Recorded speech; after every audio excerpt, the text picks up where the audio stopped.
कर Hello students, we all are here for the experiment number 2, and the object of your experiment number 2 is to find out the modulus of rigidity and of the given rod by Barton's vertical torsion apparatus.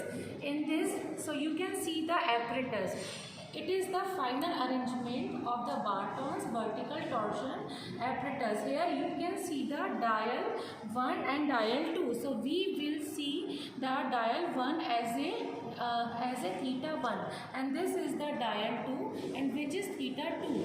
And you can see the drum, you can see the rod, and you can see the rope also, or you can see the cord. So this is the drum, this is the cord, this is the rod, and this is the theta 1 and theta 2. Two dial gauges we can see, and this is the rod, and center to center distance of the theta 1 and theta 2 is 50 centimeter.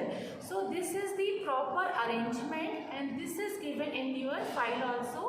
This is the experimental file.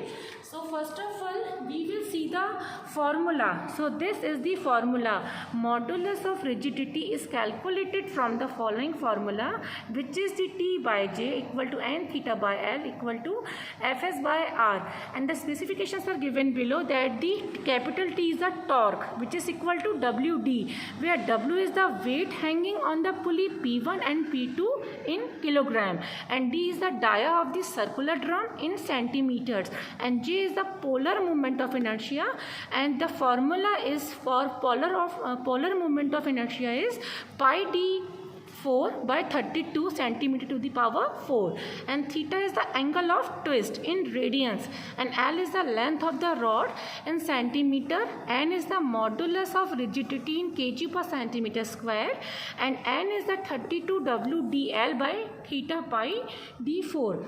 So first of all, this is the arrangement. Now we will set the needle. We will set the initial reading as 0, 0. So this is my right. So this is my right, and this is my left. So if I am taking the readings for dial 1 and dial 2. So first of all, I will make sure that the initial reading of the needle should be 0, 0 for both the side, left and right. For left and right, the needle reading for the initial condition should be 0. Now, if